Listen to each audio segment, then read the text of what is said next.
is an update in relation to the work of the National Review Panel and the Kyran Durnin case.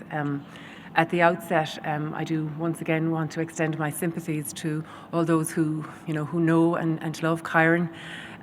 This is very much so a heartbreaking case, and I think it's a heartbreak that is shared by wider society. From the outset, I think people know that I have been very clear in my wish to publish the report in full and its completion, but I was clear at the time also that I would seek the advice and the expert legal opinion of the Attorney General, and I have done that. And it is the Attorney General's view that it is not appropriate to publish the report in full, for it may prejudice any potential or future prosecutions that might take place.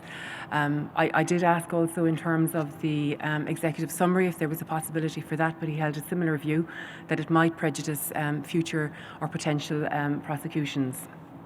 What has been agreed on foot of the advice of the Attorney General is that the recommendations in the report would be published in full, and they are being published today. If you're asking me do I have confidence in Tusla, I do. If you're asking me in relation to these words, I do want to say these are the words of those who have conducted the review, and I have met with Dr. Helen Buckley, and she was very clear that it was her view that this should be in the public domain, that this is her view and the finding of the panel. Do you agree with her? Yes, I have no reason to doubt anything that Dr. Helen Buckley is presenting. I want to acknowledge, in terms of Tusla, I have every confidence in the work that they do. They have more than 5,800 children in their care. And I suppose in terms of that, I'd have to say to you as well, most of the children in the care of Tusla are in foster care, almost 90% of them. I can tell you that 9 out of 10 of those children in foster care are in education. I can say to you that 3 out of 4 of the children who are in aftercare are also in education.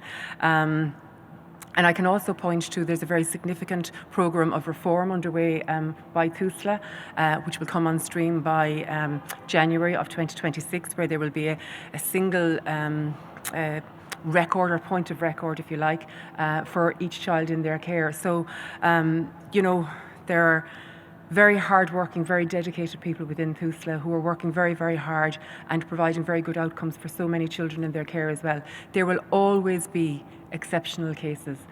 And I believe actually it was the former Commissioner Drew Harris specifically in relation to this case said that in 40 years of police work he had never ever come across a case of this nature.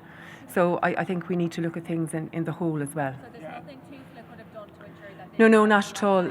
No, I'm not at all saying that. I think it's very fair to say that the review has also identified what they have referred to as policy and practice weaknesses in relation to Tusla, in relation to other government departments or state agencies as well. They're very, very clear where there were weaknesses, and they have pointed to those weaknesses as well. You're correct. I can't make any specific comment in relation to the report, can't publish the report, even though it was my desire and my wish to do that. I think, and I should add as well that the Attorney General has said that at some point in the future it may well be possible to do that, but currently it is not possible to do that. In terms of the work of Tusla, again I will reiterate, I have confidence in the work that they're doing. They have more than 5,800 children in their care.